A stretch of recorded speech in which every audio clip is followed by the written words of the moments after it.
નમસ્કાર, આપ જોઈ રહ્યા છો સ્પાર્ક ટુડે ન્યૂઝ. સહિયર સ્ત્રી સંગઠન દ્વારા વિશ્વ મહિલા દિવસની ઉજવણી કરવામાં આવી. વિશ્વ મહિલા દિવસની ઉજવણી અંતર્ગત અલગ અલગ કાર્યક્રમનું આયોજન કરવામાં આવ્યું.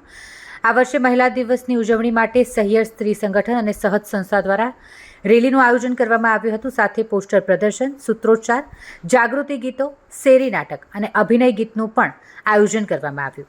આ રીતે અલગ અલગ કાર્યક્રમ થકી સહિયર સ્ત્રી સંગઠન દ્વારા આંતરરાષ્ટ્રીય મહિલા દિવસની ઉજવણી કરવામાં આવી.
વર્ષનો પ્રત્યેક દિવસ અમારો 8 માર્ચનો એક જ નારો